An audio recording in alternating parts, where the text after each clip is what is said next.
Greetings, it is I, Tentis Naravan Dracovin, Lord and Emperor of the Dracovin Empire, and welcome. It's time to continue our discussion on Vampire the Masquerade in the World of Darkness. Of course, we've been talking about the physical dramatic systems, and there's more to talk about.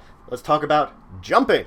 Now, jumping is either going to be a strength check, or, if you're trying to jump horizontally and have significant space to come running, a Dex plus Athletics check. Normally, the difficulty will be 3. There are exceptions to this, but normal base difficulty is 3. The storyteller will determine how many successes you need and will not tell you. Now, there is a chart in the book to give suggestions about how far a distance is, depending on the type of jump, and how many successes you need to get per that amount of distance. This is the kind of roll that you either make it or you don't, so there is no partial success.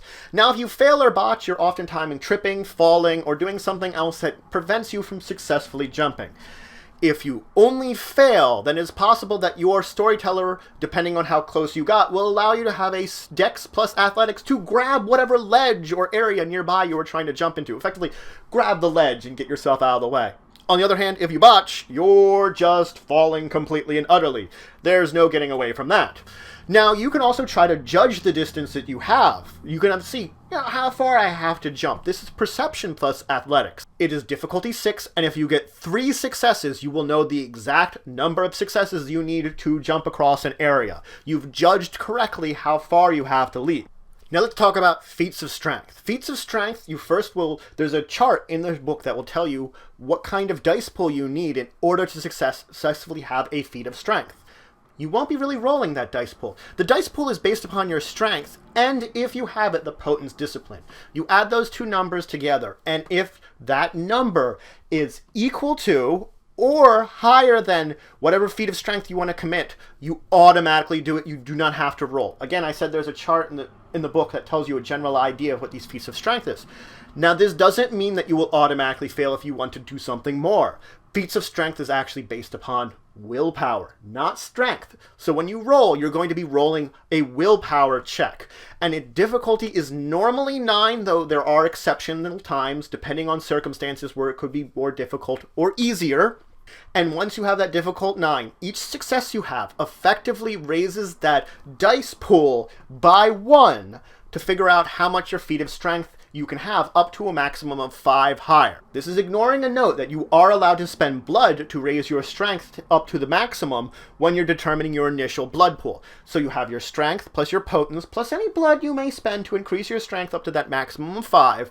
Then you would roll your willpower, difficulty 9. Every success you have would again increase this entire dice pool, and then you add these numbers to maximum, you compare it to the chart, and you could see what the heck you could do with whatever strength you have. Again, you're probably going to be aiming to do something as a feat of strength rather than looking what you can do. So it's a matter of, am I successful at doing the equivalent feat of strength that is on this chart? Your storyteller will determine whatever you're doing, how it equivalates to that chart. Now you can repair things. It requires a Dex plus repair roll. The difficulty is going to depend on how difficult it is to repair whatever you're doing, and you're going to need between 2 to 20 successes in order to do it. Each roll you make is an amount of time. Failure just means no progress. A botch means you've damaged the system in some way accidentally while messing around with it. There is a chart in the book that tells you some general difficulties and how long that sort of repair, whatever difficulty it would be to take. You could come up with something on your own. You can also use this in extreme circumstances. If someone, let's say, is trying to fix a car while there's a gunfight going on, you can do repairs like that take a lot less time, let's say, than a major repair on a car, because again, you're going to determine how much time per roll it's going to take also to do. Now let's talk about sneaking. Now for sneaking, you have to make a Dex plus stealth roll. And you make it, and there are a couple of times where it comes up, the sneaking helps. First off, if someone's keeping a lookout, either they are actively looking or they've been alerted in some way, they can make a Perception plus Alertness roll that's opposing your Dex plus Stealth. To see if they get enough successes, they will detect you greater than yours, or you've managed to successfully trick them. There are times when you require to use stealth in an area that sneaking is required for whatever you're doing. When you're doing a kind of sneaking type action like that, you make a Perception plus Sneaking roll, difficulty 7. success is equivalent to the number of successes you need. Any kind of failure means you've been detected in this case in time. That's very circumstantial rather than the simple someone's on lookout for me. Now let's talk about shadowing. Now, shadowing is following someone to a location without being detected. It actually has two parts, the tracking and following someone and the being undetected part. Now, this can be on foot or vehicle. And when you're rolling a shadowing roll, this does not necessarily mean you have to be the driver. For example, you could have someone like a taxi driver being there and you're giving them orders that they have to follow. This requires a perception plus investigation roll. Each success you get means you're following someone for one turn. You're tracking them for one turn. There's a set number of turns your storyteller will determine that you have to track them for to be successful. If you should fail a roll, it means you've lost them.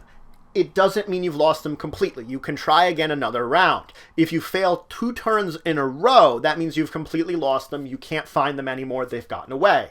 If you botch, it means not only have you lost them, but you've gotten into some kind of trouble yourself. It means like you've gone into some kind of enemy gang territory and they're getting in your face because you've gone the wrong way. You've fallen down a manhole cover if you're on foot. Something like that you've gotten into trouble along the way.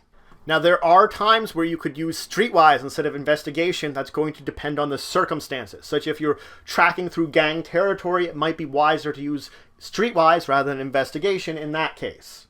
Now, let's talk about the more stealth aspect. Every time you make one of these perception checks, you then also have to make a dexterity plus stealth check. Or dexterity plus drive if you're driving around. Now, if you get a single success, it means you are undetected by that person. Now, the difficulty is going to be equal to the target's perception plus alertness, modified by +3 to -3, depending on the circumstances you're going through when tracking them. If it's a lot more crowded, it's a lot more difficult for them to see you. While on the other hand, if you're both on open roads, it's a lot easier to notice, hey, someone's following me. So success means that you've successfully avoided detection. Failure just means that they've begun to notice that something's wrong. If you botch, they know they're being followed.